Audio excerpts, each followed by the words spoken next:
Welcome, paranormal enthusiasts, to this week's episode of We're Creepin' It Reel, here on the Coast to Coast Entertainment Network, where everyone comes for their paranormal fix.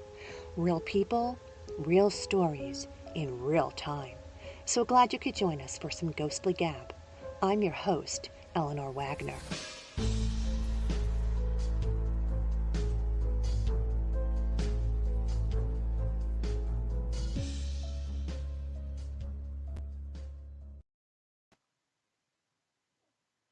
Hi. As always, I appreciate you hitting the subscribe tab, follow button, or show app on your podcast of choice.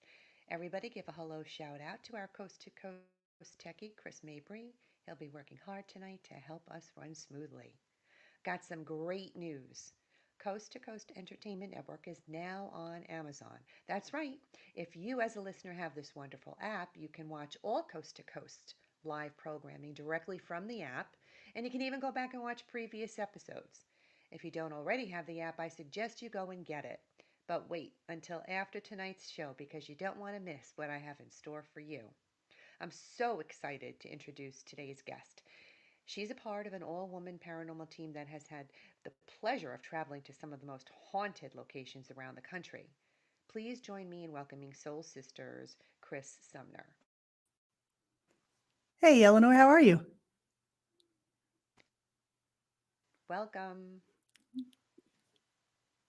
Hey, how are you tonight? Hi. I think you're freezing up just a little bit. That's okay. I know that we were supposed to have your sister with us tonight, Jenny, but she's been unable to go. She had to go for work or something. She's on a flight right now, right? Correct. She's on a flight back to Orlando. She had to go to a work conference. So, unfortunately, the real world called her away tonight, so she couldn't Uh, join us. It happens. It happens. It happens. Well, I know that you two sisters are twins and you're part of the same team, but we've got members that are missing. Who is missing? Who do you usually work with besides your sister and the others? Well, it actually started as my twin sister, our younger sister, and then two female family friends, Cara and Kim. And we really started in 2014 as just something that we could do that was unique and that would allow us to meet up a few times a year and in different parts of the country. So in 2014, we had the opportunity to go to Moundsville, where the Moundsville, West Virginia State Penitentiary is located, and we had a family friend that sat on the board of that facility. And he said, while you're here, why don't you take one of your nights and stay in the prison and see if you can communicate with our spirits? And so we jumped at that chance. We've always had a belief in the paranormal.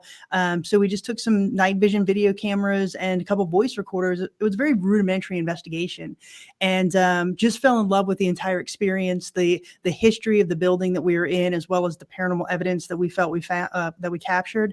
And so after that, we really decided to, as best we could, make the paranormal more professional, give us a more professional appearance as best we could, elevate us out of the subculture and more into the mainstream conversation, and that's what we did. Well, you did a great job. I see you have another friend with you. Is it your ghostly cat or your cat that Yeah, yeah. Sorry, this is somebody said let Sally go live, so this is Sally the jail cat. She's Aw. here at the historic Scott County Jail in Tennessee with me. So she's our little mascot. She's more popular than Miranda and I, so people love her. Well, So that's that's right. Sally. You're the proud owner of this historic Scott County Jail in Huntsville, Tennessee, along with your Correct. business partner Miranda Young of Ghost Bikers Paranormal, correct? Correct. Yes. So she and I, we met about 4 years through 4 years ago through the paranormal, became fast friends, and she's actually from this area. So after some let goes due to COVID and a couple other family issues, she decided to move back to this area. And she said, "You want to take a chance and open a museum and what we call a paranormal Wow, research center?" And so I said, "Yeah, let's do this." So we very celebrated our cool. year anniversary, and right now we're loving it. That's wonderful. I have a picture actually for the listeners and the viewers, if Chris can put it up, the Scott County Jail photo. And picture credit to the Scott County Jail website. That's some Mhm. nice looking building there. I love it, that stonework. Mhm. I also have a photograph of you with Miranda in one of the jail cells. Yeah, yeah, that's my business partner Miranda from Ghost Biker Explorations, and Very I, cool. I couldn't ask for a better friend and business partner in this venture. I really respect her as a paranormal investigator and her style and her techniques, and that's really what kind of drew us together as friends. And then what really propelled us into business owners, honestly, is just one, the camaraderie, and two, that shared interest in historic preservation, as well as obviously the paranormal. So we've formed a really great partnership, and we're really excited about this. That's great. Well, the jail is one of the oldest buildings in Scott County, and it's Mhm. listed on the National Register of Historic Places. I did my homework.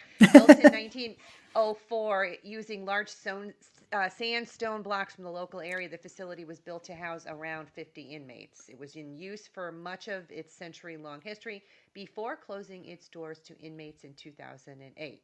Mhm.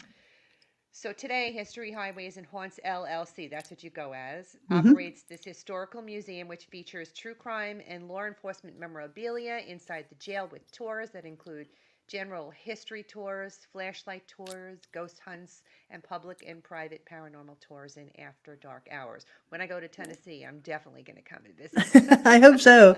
I hope so. Like I said, it's a very fascinating place, and just the history alone, that's something to come and visit for. But I've been all over the country as a paranormal investigator, and I can honestly say that this tops my list as one of the most active places. And I'm not just saying that because I have a business interest in it, but it actually is. I mean, we've captured shadow figures on camera. We've captured footsteps running upstairs. I mean, it is routine for me to be sitting here working during the day and something start whistling behind you. And it's just fascinating. And there's nothing ever malicious or demonic or anything like that. They're spirits that want to tell their stories. And I think they're really glad that we're doing what we're doing. I love that. And how did this venture fall into your lap? How did it come out? Well, like I said, Miranda's from this area, and after COVID, she actually unfortunately lost her job due to COVID, and then she lost her father, so she had to really kind of move back up to this area, and she knew that this jail had been vacant since 2008, and nothing was ever really done with it, and so we put together a business plan. We approached the mayor and the alderman of Huntsville, Mayor Dennis Jeffers, and he was very receptive to what we wanted to do and our business plan and our business proposal. So he said, "Let's give this a try," and he's been a great advocate for us along the way. But it really is one of those things where we had a blank building; it's historic, and we decided to go for it. So the community's been very receptive as well, and as well as the paranormal teams that have come in. We've had numerous paranormal teams come in, multiple times, because the activity in their minds has been so great. I have to tell you, having the community behind you is a huge thing. When people are stuck and unmoving, it really doesn't do any good for anybody. I try and Mhm. get a lot of the historical societies involved in paranormal adventures, and some of them are really receptive and it's well received, while others just don't want to have anything to do with it. And I feel like Mhm. these historical societies, they run on money that's donations. Mhm. And if you have paranormal investigations and open that avenue to the public, you'd be surprised how much money it could bring in. But some of them just are not interested at all. Yeah, It's sad. absolutely. And to your point, one of the things I've actually been researching over the past year and a half has been paranormal tourism.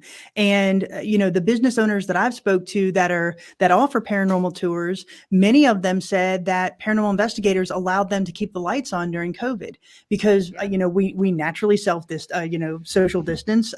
We come in small groups and we spend money. And it's interesting some of the responses that I got. I actually did a survey of paranormal investigators and the revenue that they spend at these locations. And it's not just the location that's benefiting, it's the hotels, it's the restaurants, it's the Right. gas stations, it's the gift shops, it's the other museums in the area. So it's actually a great Yeah. study. I'm going to do a follow-up study, hopefully starting next year, and kind of compare those numbers. But to your point, paranormal tourism is a great economy boost for a local community. You are absolutely 100% correct, and that is very clever of you to do that. I mean, we're going on an investigation to Penhurst in November, and Hmm. we're in the building until 3 o'clock in the morning. Now, we've also paid a fee to get into this building and have it to ourselves, but at Hmm. 3 o'clock in the morning, no one's going to want to get in their car and drive back 3 hours to get back home. So, we're going to Right. have a hotel, and we Hmm. will be having dinner earlier that evening before the investigation takes place at a local restaurant. So, yeah, Yeah, it really does bring in the uh, help to the economy in the area and keep it those does. businesses going. So I think that's a great thing that you're doing there. That's great. Well, I thank know you. you brought a video with you tonight from the jail. Can you explain about the video before Chris puts it up for us to see? I believe the one I It's sent you. gift shop. Yes, so that was the gift shop EVP. So this is an interesting one. This was actually, when we started this venture, we knew the history was going to be the driving portion of what we did. But because we're adding the paranormal element, you always want to say, please, building, be haunted, kind of one of those things. And there had been stories. So, Produce. yeah, so we knew that there had been stories. And, and we had had a few things happen to us while we were here cleaning in the few months prior to us opening. And just a few footsteps and stuff like that. But never really anything that was an intelligent haunting or something like that to us directly. So our very first paranormal investigation team that we had in here, one of us always stays on site, either Miranda or myself. And so Miranda was here that night, and so the team had left. It was about 3:30 in the morning, and behind me there is the office that Miranda and I stay in when we're here.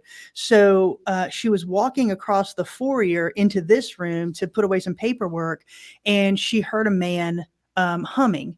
And he hums for about 3 seconds, clears his throat, and hums again. So at that point, she's the only person in the building. So she's kind of like, okay, what just happened? And so she goes back into the room to get her stuff and leave. And so on her way home, she's calling me and she said, "You're not going to believe this. I heard this man talking." Da da da da da. And I said, "Well, we had the security camera in there. I will look at it when I get back to the jail, and I'll see if we caught the humming." And so when I listened to it, we didn't catch the humming, but when Miranda walks back into the gift shop, we did capture two very distinct voices, very distinct EVPs, and she's the only person in the building. Wow. Okay, so we can run that now Hmm. and listen for that.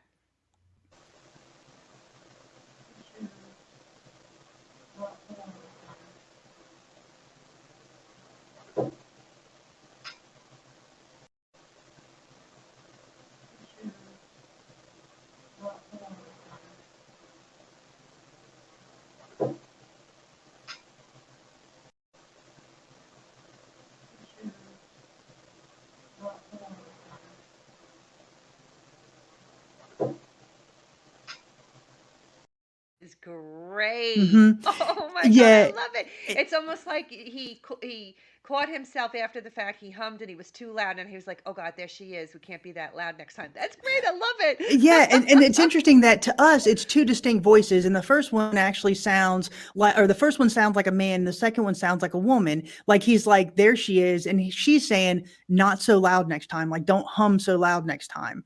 And Right. to us, it's Wow. extremely compelling and one of many disembodied voices that we've captured here at the jail. What did she think after you said, "Guess what I heard"? Well, I had gotten in here earlier the next morning, and of course, she's still sleeping because she had done the investigation.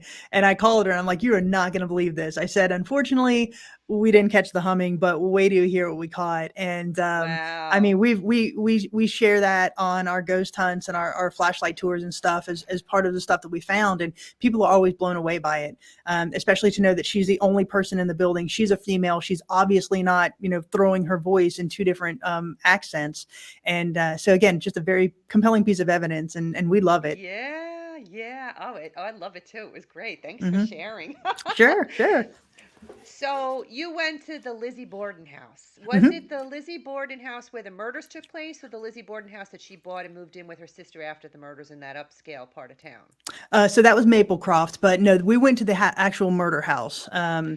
So the house where the murders took place in 1892. That's where we stayed. All right. Well, for the listening audience, Lizzie Andrew Borden was an American woman who was the main suspect in the August 4th, 1892 axe murders of her father and stepmother in Fall River, Massachusetts.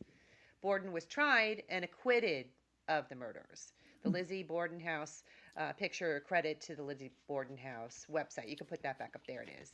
Hmm. Um, the case received widespread newspaper coverage throughout the United States. Her stepmother was killed first. So here's the actual photo of her stepmother's body. Excuse me. It's a black and white photo of a female body. There Yeah. we go. Following her release from jail, where Lizzie was held during the trial, Borden chose to remain a resident of Fall River despite facing ostracism from the other residents.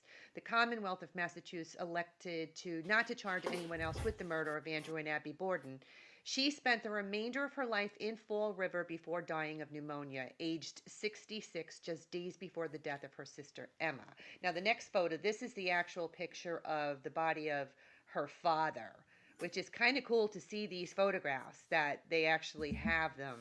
Hmm. Um, I most remember as a child the song associated with Lizzie Borden's murder. It's like Lizzie Borden took an axe and gave her mother 40 whacks, and when she saw what she had done, she gave her father 41. I don't even know if the murder number is accurate. I don't It's know, not. but it's not because that's what they said. That was the song Hmm. that they made up. And I also remember Elizabeth Montgomery portraying Lizzie Borden in a movie back in, Hmm. like, I think it was the 70s or 80s. I remember that very Hmm. distinctly.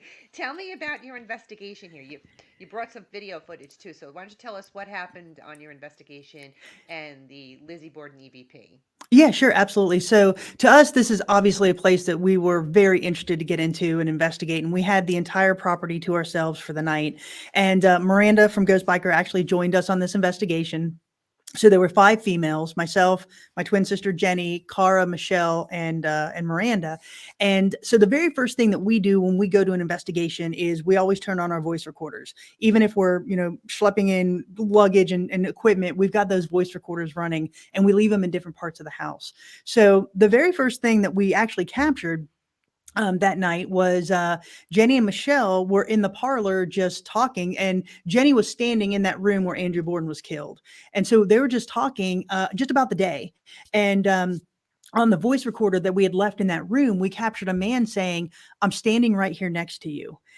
So that, and we didn't hear it in the moment. They didn't hear it in the moment. It was only after we went back and listened to the audio that we captured it, and then we captured another one, which is the clip you're going to play here in a minute, in the same area. So Cara was actually sitting on the couch. It's a replica couch, but sitting on the couch where Andrew Borden was killed.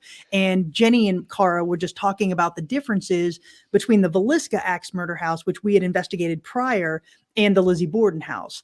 And Cara just mentioned, she goes, either way, being axed to death would be a horrible way to die. And this is the EVP that we captured. Wow, okay.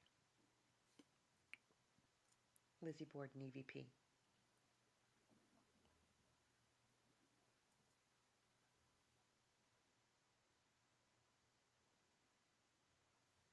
Lizzie Borden EVP. Here we go. Okay.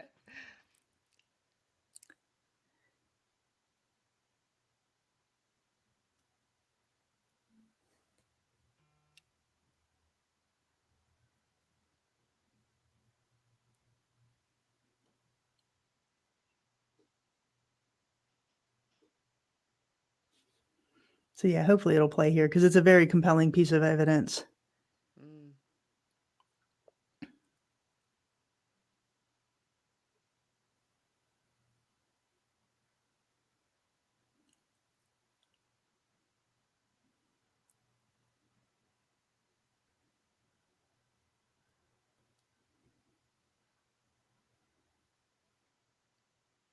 Looks like it's running.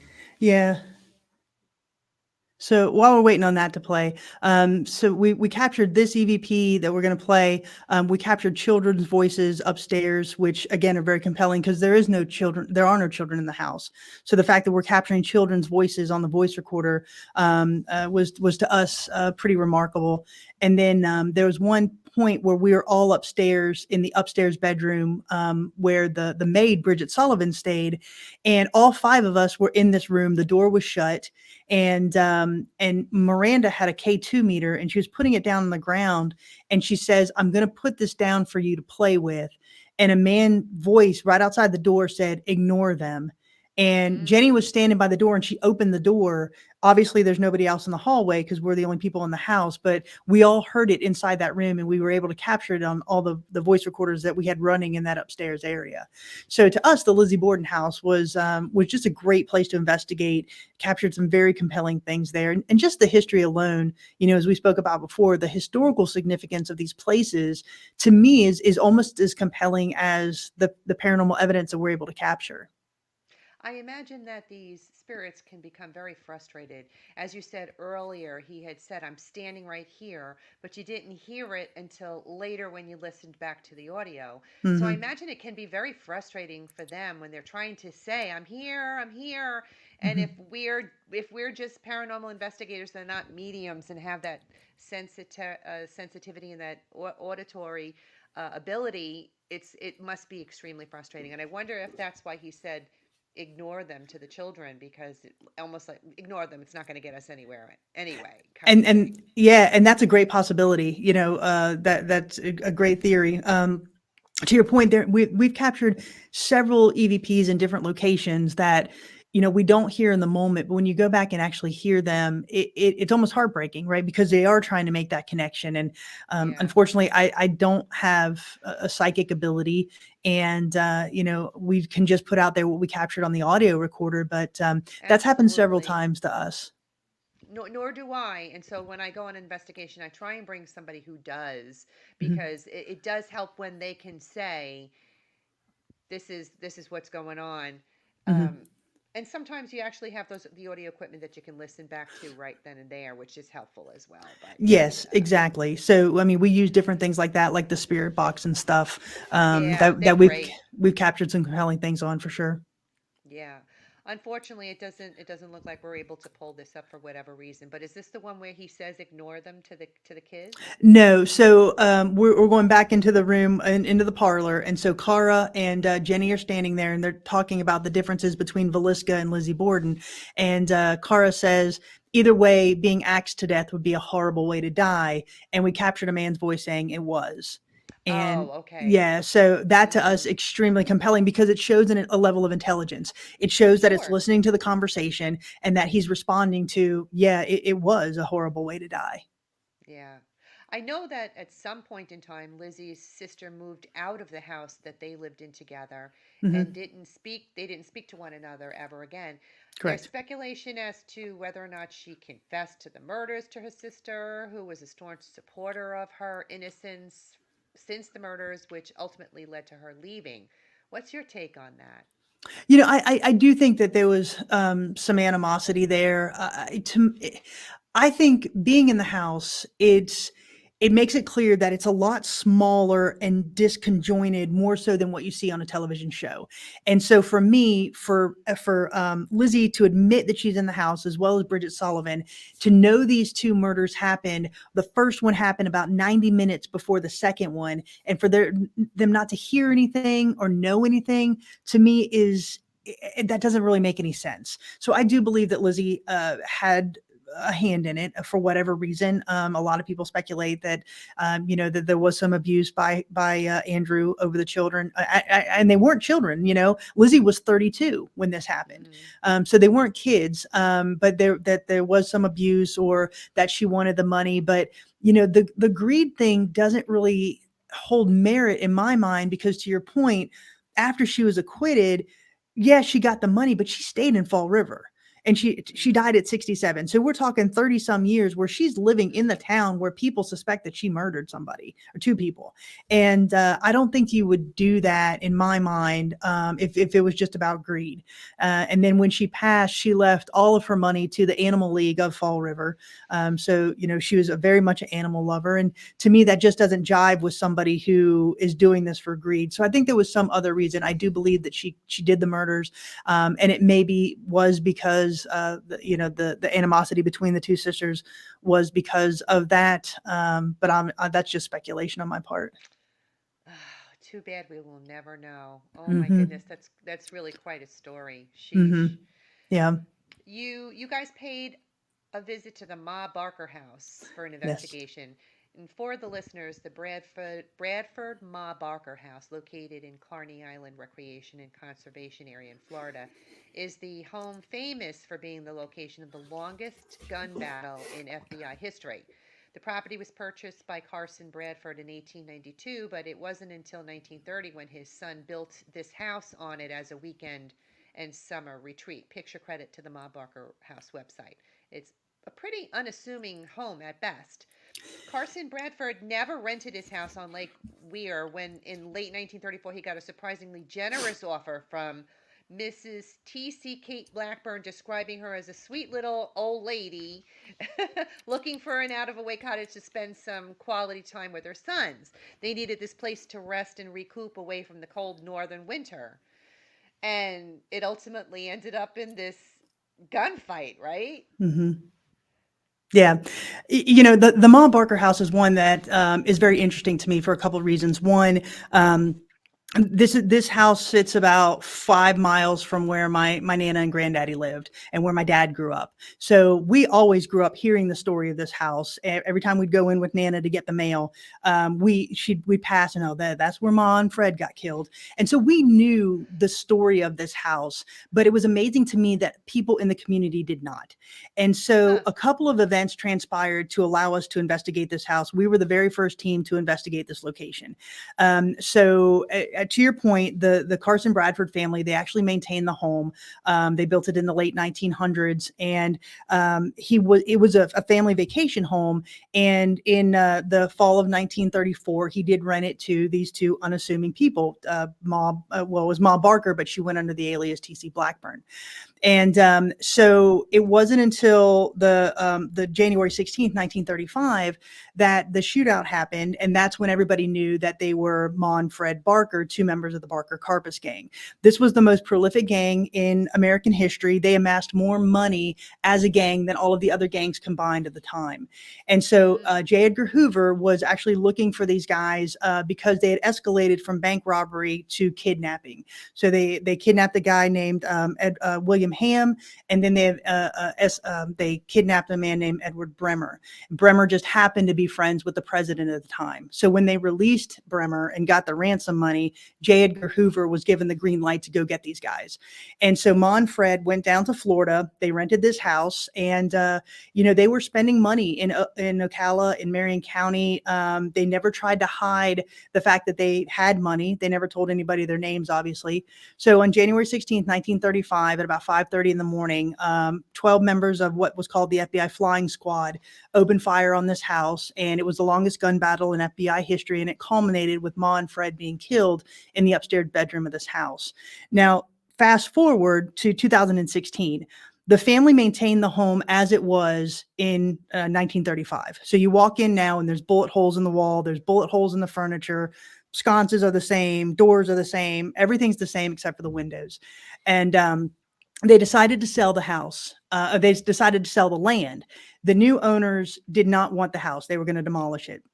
So Marion County ended up buying the house, and they floated it across Lake Weir about 2.5 miles. They put it on a barge and they moved it about 2.5 miles away from the actual shootout location.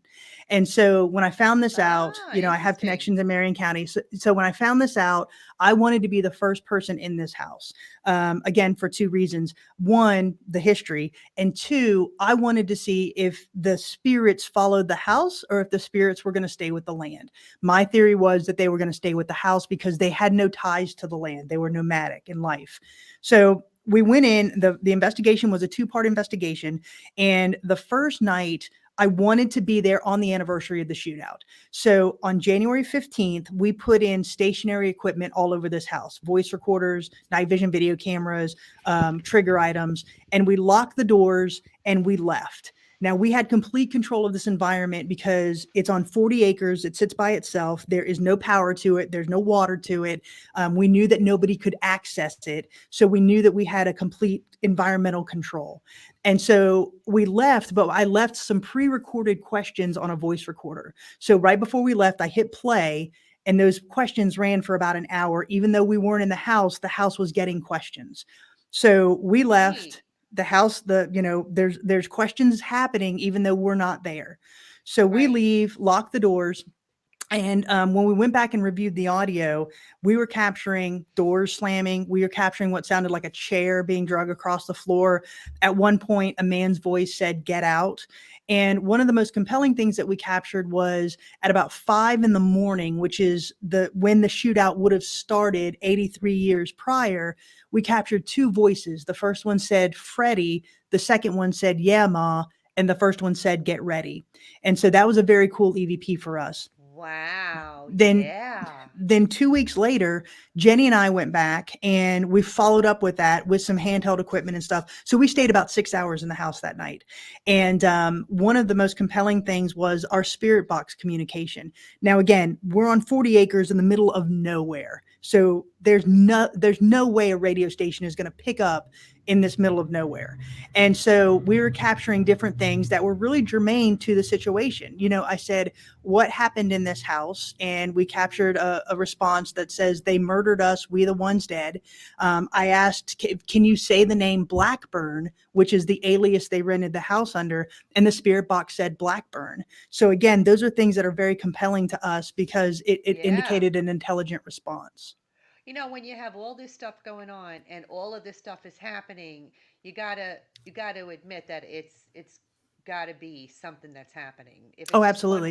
one random thing, but you have all this stuff put it together, Hmm. that's really, really cool. So the footage that you got, the Ma Barker Spirit Box video, is this gonna Yeah, be so that's the spirit yeah. box session. Yep.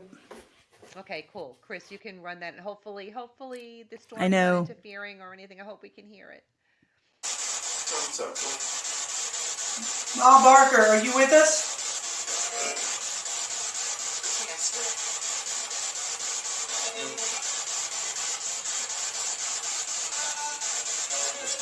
Freddie, if you're with us, can you say the name Arizona?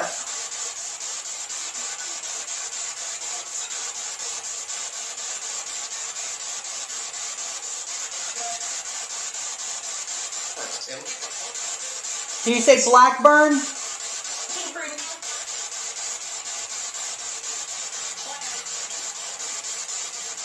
Thank you. What happened in this room?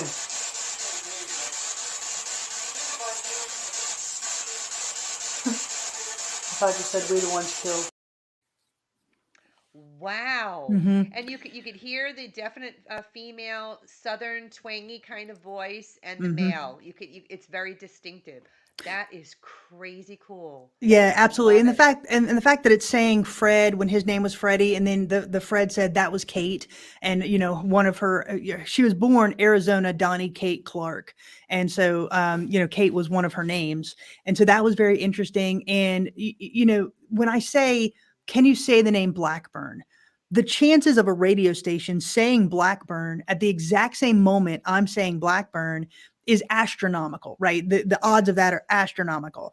And then when I say, what happened in this room, and that says they murdered us, we the ones dead. If you listen to that, you can actually hear the stations still moving in the background. So that phrase should never have come through like that. And that, a Yeah. lot of people have their theories about the spirit box. A lot of people disregard them. But for me, this was the investigation that allows me to believe that the spirit box has merit as a tool for paranormal investigations. That it works. I Hmm. totally agree. We've had some really wonderful experiences using the Spirit Box as well. And Hmm. I too feel like it definitely merits a high up there on the scale piece of equipment when we're paranormal investigating. I think Hmm. it's really, really strange that this was the only time the house was ever rented. Like, what are the chances are they rent this house at this time and all of a sudden this happens? Well, see, Carson Bradford, he had made his money in the amusement park industry down in Miami, and so he was wealthy in his own right, and he had moved up, or he had wanted a vacation home in Central Florida to get away from the summer heat down in Miami, and so he had built this house, and his wife loved the house, and other rental houses in the area were going for about $7 a month. When Fred and Kate went to the house and wanted to rent it, they offered him $100 a month, and they paid in advance. And Uh, so he didn't turn it down. He took the money, but he never told his wife. And so it wasn't until the shootout that his wife actually found out that he had rented the house. But Ay, ay, again, ay. in my highest regards to the family to really preserve that history, right? For a time, for months in 1935, the entire spotlight was on Ocklawaha, Florida, which is a town as small as it sounds. It is one stoplight. It's still one stoplight. And, the national spotlight was there on Ocklawaha. And another reason was because Ma and Fred, after they were killed, their body lay in a morgue in Ocala for 8 months. Ma's husband never, he didn't want anything to do with them, so he never claimed the body. Finally, the government convinced him to come and collect the bodies, and they're actually buried in a pauper's cemetery out in Oklahoma. This family that amassed more money in the 1920s and 1930s than every other gangster group combined. They only have little metal tins as their headstones. Interesting. Hmm. Wow. Yeah, I love And this this hit story. home. This hit home for you too because it was close to home. It was something that you grew up with. So, It was, and again, for me, like I said, historic preservation for me is fascinating, and I think it's something that everybody should be involved with, because if we lose our history, then we've lost who we were. And yep. And when I found out that a lot of people didn't know this story, after we released our video, we had newspapers calling us, we had magazines calling us, we had all of these people commenting. I never knew that story. I lived in Marion County my entire life. I never knew that happened. Didn't know that this was part of it. And so we actually, I became a docent at the house for several months after this, and people were coming to day tours just because they had seen the story of what we had done, Wow. and the history behind it. Because on that video in particular, in all of our videos, we do a very robust historical narrative of each of the locations. But in that one in particular, because there's so many dynamics that are going on at that time, right? You've got the Great Depression, you've got Prohibition, you've got J. Edgar Hoover coming to power, you've got these jurisdictional state law enforcement lines that can't go after these guys until J. Edgar Hoover really comes in and gets a national FBI law enforcement presence. So all of this stuff to me is just amazing that it leads up to this gunfight in January of 1935. And so that for me was one of the, Sally, get your paw off, was one of That's all right. one of the most interesting investigations, and probably one of the that I'm the most proud of. I'm same page as you are as far as the history is concerned, and I'm really impressed with how you go about doing things. It's Thank very you. impressive. Well, thank you. So thank you for that. I love that. Hmm. The Grand Old Lady Hotel, formerly the Balsam Mountain Inn, the Grand Old Lady Hotel is located in Balsam, North Carolina. It's a 112-year-old wooden neoclassical Victorian hotel which harbors a disturbing past with a reputation of being incredibly haunted. Chris can Hmm. put up the picture for the audience to Hmm. see. Gorgeous structure. Picture credit to the Grand Old Lady Hotel website. Around 1900, two brothers in law, Joseph Kenny and Walter Christie, traveled from Athens, Georgia to Balsam, North Carolina in the hopes of starting their own business. They opened a modest boarding house and offered fishing and hunting expeditions to anyone who stayed with them. These services, along with really good food, made the boarding house become quite popular. They called it the Balsam Mountain Springs Hotel. It had 100 rooms available, but by the late 1890s, the Grand Old Lady was primarily empty and an alarming state of disrepair. Marilee Teasley comes along and she stumbles upon the hotel while hiking with a friend and instantly fell in love. And she purchased the property and hired a crew of watchmen to add modern amenities. By 1991, the first two floors were reopened. But it was up for sale again in December of 2017 Hmm. when Marzina Wizinska, I think is how you pronounced it, decided to purchase the inn. And this is when all the haunting stuff happened, right? Hmm. This is how she discovered it was haunted. Why don't you tell us about that? Yeah, and this location again is a fascinating location for us. To your point, it was built at the height of the railroad industry there in about 1903, 1904. The Balsam railroad line, right at its peak, it had to have a stop. So they thought, why not put this hotel up there? And it's very ornate. It's very opulent, especially for the time. To your point, it had 100 guest rooms. It's got these two grand staircases, a big ballroom, a dining room, room Oh, and a sounds large beautiful. lobby. It's a gorgeous hotel. Believe me, if I win the lottery, my next stop is this hotel because I want this hotel so badly. But I mean, Really? it's got a great porch, a veranda, all of this. It's just and it's quiet. It's in this location that you don't even see it until you turn the curve to come up to it. But so the owner, the last owner there, she really wanted to maintain it as it was back then. So there's no TVs in the rooms. There's no televisions in the or radios or anything like that in the room. She wants it to be more that the guests communicate with each other. She's got a bunch of board games and a game room where you can sit and converse with your neighbors and such. But it's just a beautiful location. So on this investigation, it was Miranda from Ghost Biker and Jenny and myself, and the three of us were the only three on the property for the entire weekend. We had the entire place to ourselves. We rented it out for the entire Nice. weekend. Yes, and Mm. so Miranda did her investigation on Friday night, and then Jenny and I did our investigation on Saturday night. Again, just the three of us on this entire building. So Miranda had a very good night, a lot of disembodied voices, things she couldn't explain. And so then Jenny and I, when we did our investigation, same thing. We were capturing shadow figures. The SLS camera was having some very interesting results, audible voices. At one point, Jenny and I were on the third floor, and Miranda was down in the lobby area, and we heard this loud crash. And you can hear me on the voice recorder saying, well, that was Miranda.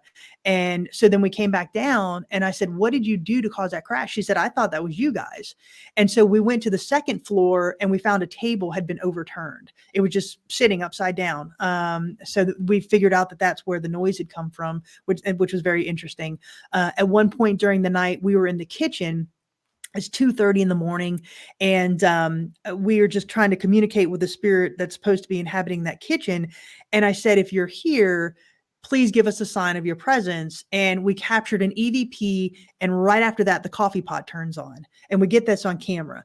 There's no reason why the coffee pot should turn on at 2:30 in the morning, and this is the off season, so it's not like it's on a timer or anything, but it turns on. You just see it turn on. Um, but the most compelling piece of evidence, which is the one I shared with you and we'll listen to here in a minute, there is a hallway on the third floor called Henry's Hallway after the spirit that's said to reside there. And there's a suite on the corner of that hallway. And so it's essentially a 2-bedroom suite, right? There's an interior bedroom and then an exterior bedroom. And that exterior bedroom has the only door that goes into the hallway. And so we all decided to sleep in that 2-bedroom suite. So Jenny and I were in the interior room and Miranda was in the exterior room closest to the door. And we had a night vision video camera on the inside of the door and one on the outside of the door. Again, just to have that environmental control to ensure that, nobody's coming in or whatever. And so we say goodnight. And about 15 minutes later, we capture this voice. And you'll hear it when we play the EVP. Okay. You want to play that, Chris? It's the Grand Old Lady EVP.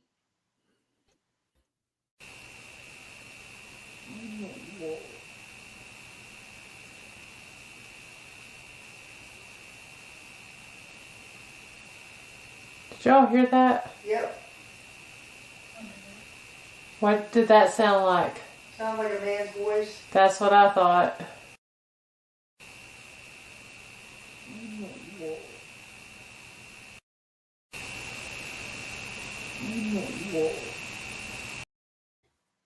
That's so Mm-hmm. sad. Oh my goodness.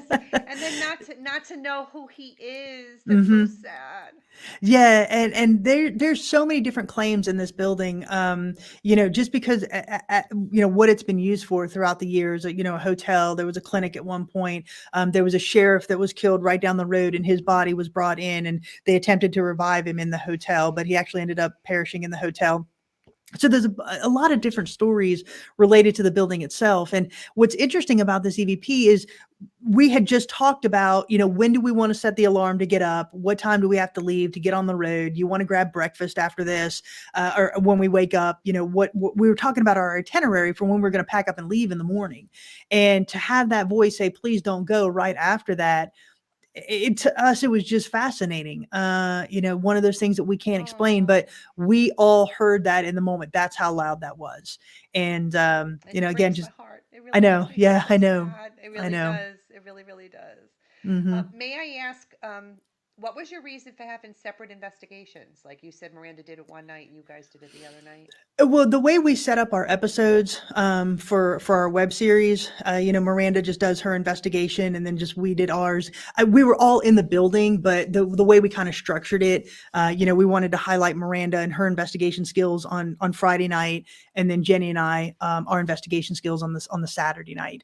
I And so that's see. not to say, yeah, it's not to say. I mean, we joined Miranda on Friday night, and then she joined us on Saturday night, but Right. it just kind of makes it easier to say we did our investigations that way. So Okay. when you Gotcha. watch her episode on the Grand Old Lady, Jenny and I are very minimal in that one. And then when you watch our episode, Miranda's in there to some extent, but again, she's very minimal on ours. And that's just kind of how we I see. investigated that weekend.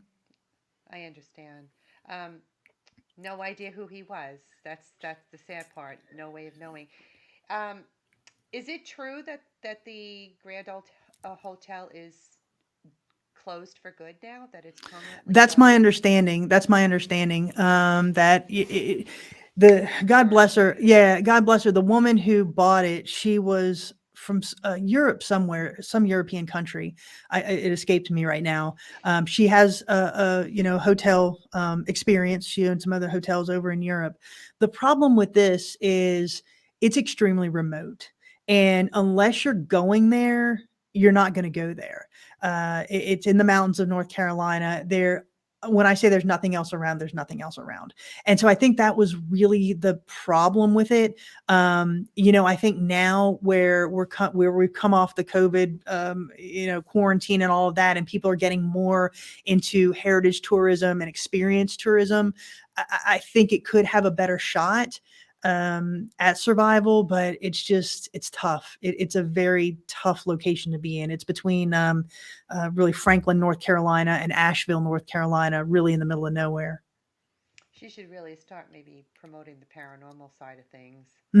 Yeah, I mean, I think so too. I think so I too. mean, But as paranormal investigators, we travel all over the place because we yeah, want we to know do. something. We do, but So, there's only so much unless you diversify a little bit more. I mean, it's easier in a jail like this when we're a little bit smaller, but you need to see this place. Seriously, 100 guest rooms that you've got to upkeep. That the heating and cooling costs alone, the energy bills alone. And I just felt. I think she had a great vision. I just don't think she was prepared for the actual execution. oh, that's so sad. Really sad to hear that because I'm moving to North Carolina and I would Really? love to check it out. Yeah, would love Okay. to check it out. So, you never know. Maybe it'll happen, right? Mm-hmm. Well, last but certainly not least, you've been to the Post Town Elementary School. Mm-hmm. And we have a picture to show everybody.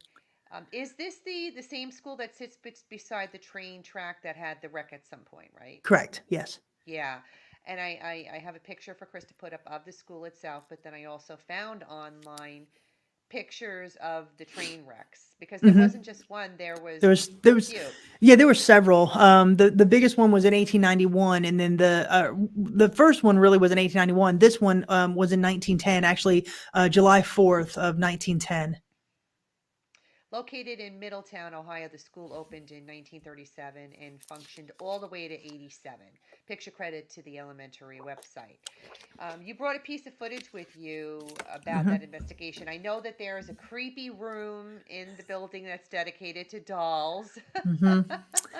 which is pretty strange. People just have been donating dolls, and some of Mm-hmm. them have attachments to them and what have you. I think that would creep me out just going into the room with dolls. I will listen to disembodied voices all day. Dolls, they just don't do it for me. I'm not I just can't do dolls.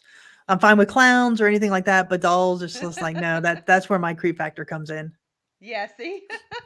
So tell us about your investigation there and the EVP you brought with you today. So this was another great investigation for us, and one we also had as a collaboration. So again, Miranda from Ghost Biker, and then Sarah Jane from the Paranormally Blonde podcast. She's a host as well as a paranormal investigator. This was an investigation. We all decided that this would be a really cool investigation to go on and a location to see. So we met up and we all set out our equipment, and we actually stayed the night there. We slept there on property, so we really had it for uh, maybe 24 hours, I guess. So we had equipment running that entire time, just going back and forth, doing different sessions in the gymnasium, the cafeteria, all of the rooms, the classrooms that they had set up there. And it was just a really great investigation. We were capturing different things, disembodied voices, but one of the most compelling ones is the one that I sent you. And I did this in a split screen type of a situation. So we had a voice recorder in the doll room, and it's probably, I don't know, 50, 60 feet from the main stairwell in the building. So the room is on the far corner, the stairwell, it goes up to the middle of the building. And so you can actually we can pinpoint where we were. All four of us were climbing up the stairs.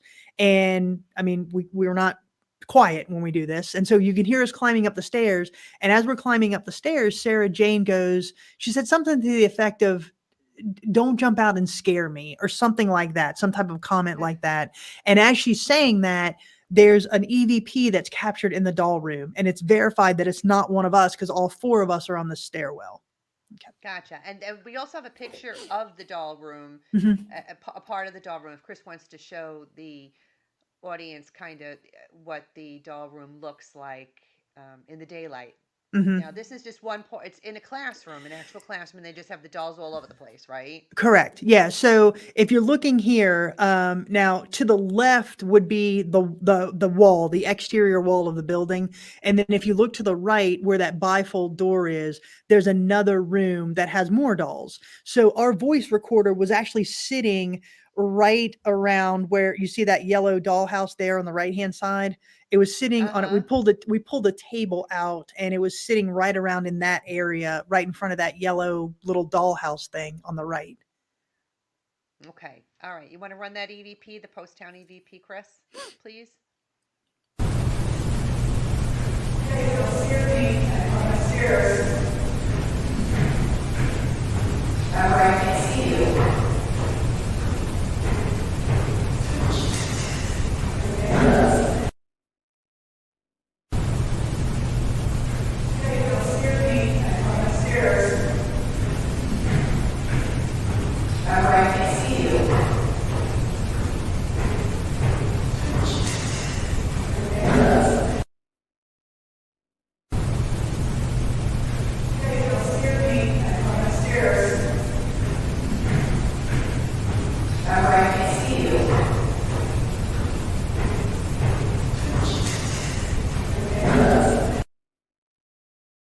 I love how you do it in threes so we can Mhm. actually see it three times and really get the whole feeling of it.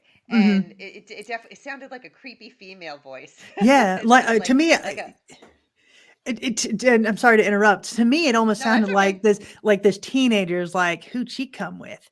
Kinda like that, kinda, "Why are they talking to us? Who'd she come with?" And that's kind of Yeah. what I thought when I heard it, and, yeah, again, something that's unexplainable to us because you see where the 4 of us are, and at the same time, that voice is being caught in that room. Wow. Well, you're amazing. Keep on doing what you're doing. I love to look and listen. Well, thank you, I how appreciate that. how do real paranormal investigations differ from the ones that they show on TV? I know we've had this conversation before and we're pretty much on the same page about it, but what do you think? Tell everybody how you feel about that. For me, it differs. It's a complete 180. The popular television shows, their entire reason for being is to build an audience base. Audience base brings in commercial dollars, so it has to be sensationalized. There has to be that element of surprise, shock, all demons, scared, scary, run out, screaming, that sort of thing. It's to build that audience base, and I appreciate that. If that's how you want to do your investigation and that's how you're going to make money, go with God. That's great. But it is completely different than what we do. When we go to these locations, we're in a location from anywhere from 8 to 24 hours in most cases. The television shows, they have those places for almost a week.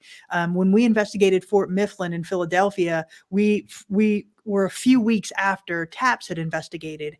And the docent was telling us, yeah, they were here for a week. They had to wear the same clothes to have continuity throughout the show. And so when you watch a television show, you get about 20 minutes of an investigation, 20 minutes of them doing an evidence review, and then a 20-minute reveal. And that's the show. For us, it's obviously different. We don't have a production crew. We don't have the revenue that they've got. What we're doing is we're going into these locations for the love of the location, and to couple that with any paranormal evidence that we find. Um, and it really is different for us. We're sitting in a room for hours at a time, really just talking to ourselves. Very rarely do you have something that's going to cause you a lot of shock and awe. I mean, the grand old lady, that was a very compelling piece of evidence that we heard in the moment that was shocking to us. But other times you don't really capture it until you go back and listen to your audio or watch the video that you captured. And so it's very time consuming, for us to go from an investigation to actually having an episode out. It's a 2-3 month process because we've got to go through everything. And we watch every piece of audio that or every piece of video that we capture, and we listen to every piece of audio that we record. So it's a very tedious process for us. But for us, it's how we want to conduct our investigation, because we want to be true to the investigation. And you don't want to miss anything. You're going to want to watch and listen to everything carefully to make sure you don't miss something that you caught. Oh yeah, And it is. absolutely. It's time consuming and it can be Hmm. quite boring. Yeah. When you go through about 99 hours of audio and just to listen to that one EVP, but you hear that one EVP and it's like, okay, let's keep going, move on. And That's what makes it worth it. That's what makes it exactly, worth you're it. absolutely right. Has So, there ever been a particular investigation for you that might have been frightening? That something happened that was frightening to you? not so much frightening that I would say. I can honestly say there's never been a time where we've run out screaming or anything like that. There have been, there've been moments of trepidation. Don't get me wrong. That, oh my gosh, what just happened type of a feeling. I think the one investigation besides the Ma Barker house that is truly, the forefront of our investigations was the old Gilchrist County Jail in Trenton, Florida. This was a jail that was built in 1928. And it was in operation as a jail until 1968. And after that, it set vacant and really became a haven for drug activity. So there was drug gangs that used the jail, and they committed murders in there and all kinds of stuff. And so when we investigated, actually, we've investigated there several times. But the first investigation, it was actually one of my first collaborations with Miranda from Ghost Biker. And if I could call this a perfect investigation, it was a perfect investigation. And by that, I mean, everything that we had that night was indicating that something was acting on it. And to your point earlier, what we do with our handheld equipment is we're building a case. So if I've got something on the spirit box, yeah, that's cool. If I can couple that with a REM pod activity or a K2 activity or a disembodied voice or a shadow figure, that's really just building my case that something unexplainable is happening in this location. And that's what it was with Gilcrest. The K2s were alarming. We were visibly seeing shadow figures. We captured them walking through our laser grid. We captured them on camera. We had flashlight activity. Miranda had dowsing rod activity. We captured EVPs and disembodied voices that we heard in the moment. Both of us were physically touched. And so that to me was probably one of the most startling, in the fact that so much happened in a building that was, it's a very small confined little building. It has 4 cells on the bottom and 4 on the top, and then a small jailer's cottage, and that's the extent. But it packed a paranormal punch like I had never experienced before that Mm, investigation. mm. Wow. So, what do you have in store coming up for yourself now in the next few months? Oh, well, Soul Sisters has several investigations lined up. Well, we just dropped our episode at the USS North Carolina. Jenny and I investigated that one. And so we dropped that last week and had some very compelling evidence there. So that's our newest investigation that we just highlighted. And then we will be going to the hospital on College Hill next year. We're going to do that in the first of the year. Obviously, the stuff that we have going on here at the jail, Jenny and I will be at several talks and paracons next year as well, getting those lined up. And yeah, so we're just kind of going full force with Soul Sisters. Well, go ahead and tell the listening audience how they can find you, how they can go watch your episodes and all. Our website is www.soulsistersparanormal.com. And pretty much anything that you want to know about us is on that website. How we got started, all of our evidence, all of our investigations, our upcoming appearances will be on there as well. And then our YouTube channel is under Soul Sisters Paranormal. And we're also very active on Facebook under Soul Sisters Paranormal. Very cool. Well, this has been a very fun interview. Thank you for coming on this evening. You Thank have a you. great team and you're very adventurous. Keep at it. I'm going to have you on again, I'm sure. Yes, And I please. wish you well on your future investigations and success with the jail. Thank you so much. I really appreciate it. And thank you, Techie Chris. We couldn't do it without you. If you like listening to this week's episode and you're into all things paranormal, check out my other show, Eleanor Wagner's Strange and Scary World podcast, out of the Paranormal UK radio network, which is available wherever you get your podcasts. And if you're interested in reading any of my books, you can find the links to them on my website, authoreleanorwagner.com. Everybody likes a good ghost story. I write about the history of the town and location, add the paranormal story to the mix, and finish it all off with photos and evidence. And if you're looking for something unique, this Petite Atella is a 33 card system based on the 18th century Picket deck. Their cards offered in collaboration with Rose Moon Grotto. It's a self published oracle deck featuring antique playing card art with cards that have multiple meanings depending on the positions and pairing. Much information can be obtained from a relatively small amount of cards. They come packaged in white tuck boxes. Electronic meanings and instructions are provided with the purchase, and they sell for $34.95. Anyone interested in purchasing a set in time for the holidays can email me at authoreleanorwagner@gmail.com to place your order. Viewers, tune in on Thursday, October 27th, when I will have paranormal investigator John Williams on for some ghostly gab at 8 p.m. Eastern Standard Time. Until then, have a good night. I hope you've enjoyed this little journey down my own personal nightmare alley. If you're one of those people who experiences the paranormal and has stories of your own you've been filing away over the years, I want to hear about them. And if you're a part of a paranormal investigative team, even better. I'd love to have you on my show. Got a questionable photo? Send it in. Would love to have an open discussion here amongst the professionals. Reach out to me at authoreleanorwagner@gmail.com. Enjoy our soundtrack music, Headless Horseman by Alexander Nakarada, promoted by freestockmusic.com. And remember, no ghost story is better than a real-life ghost story. Until we meet again, make sure you're creeping it real.